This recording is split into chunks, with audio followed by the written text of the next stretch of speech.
safiirka Somaliland ee dalkan Jarmalka ayaa si rasmi ah xilka ugu kala wareejiyay gudoomiyihii hore iyo gudoomiyaha cusub ee yeelan doonto jaaliyadda Somaliland ee dalkan Jarmalka. Munaasabaddan oo ka dhacday magaalada Frankfurt ee dalka Jarmalka ayaa wax ka soo qayb galay mas'uuliyiin waxgarad qaal dhalinyaro iyo waliba haldoorka Somaliland waxaana soo dhaweeyeen gudoomiyaha cusub ee yeelan doonto jaaliyadda Somaliland ee dalkan Jarmalka iyagoo sii sabootiyay gudoomiyihii hore ee jaaliyadda Somaliland ee dalkan Jarmalka waxaana ka sheekeeyeen muddadii uu joogay iyo waxqabadkiisa xafladan xil wareejinta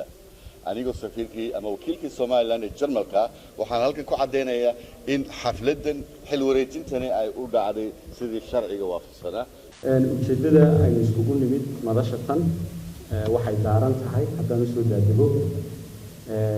waxaanu fadhinaa shirweynihii saddexaad ee jaaliyadda Somaliland ee Jarmalka dalada guud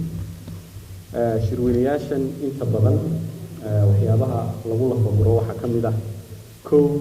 in xeerar cusub oo sharciyeed lagu ansixiyo haddii kuwa hore jireen oo isbedel lagu sameeyo in shirweynayaasha dabcan lagu bedelo ay qorshayaasheedu tahay isla markaana waxa lagu doortaa hoggaan cusub waxaad u baahantiina waan garab joognaa hadday feer ay noqoto hadday sidii hore loo soo noqon laakiin aan aragna dad jecel aan ku dad jecel baan ahayn sadaqaasan ay joognaa lagama inay qaan Frankfurt anaka dadkayga soo raadisana laakiin dadka imika yimid waxa way waa difference Germany waxa idin anfaca midnimada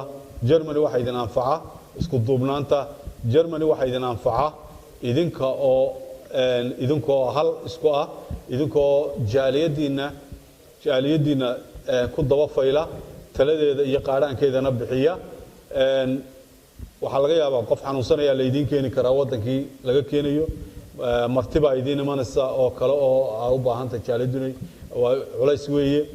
waxa idin imanaya dad maalin walba dad baa soo galaya wadanka oo culays iyo in la garab galo u baahan jaaliyaduhu waxay ahaayeen laf dhabar marba jaaliyado tirsan oo kow iyo laba ah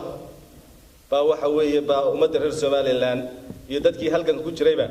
waxa weeye laf dhabar waxa maanta waynu ka badannahay intii waynu ka hanti badannahay waynu ka aqoon badannahay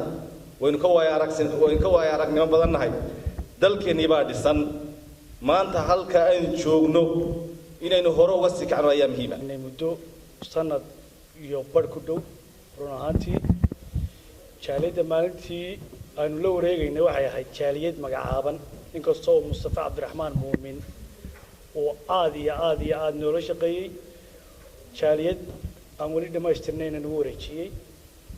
run ahaantii aniga iyo jaaliyadeedii oo hogaaminayo gudoomiye Axmed Saalax Cabdi waxaanu ka qaadnay goobtii uu Mustafa nagu dhiibay waxaanu gaarsiinay goobtan ay maanta joogto waxa qabadkii aanu jaaliyadeedu qabatay aad u fara badan yahay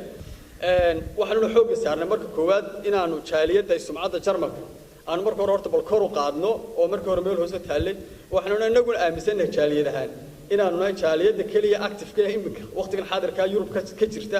oo Ingiriis iyo Suudaan waxay ka muuqataa sida aad u jeceshihiin wadankan Germany bulshooyinka reer Somaliland ku dhaqan oo noqda dad isku duuban dad jecel insha Allah waxaan ku dadaalaynaa inay hal blade ay wax ku cunaan waa yalla mutakkar RTN Jarmalka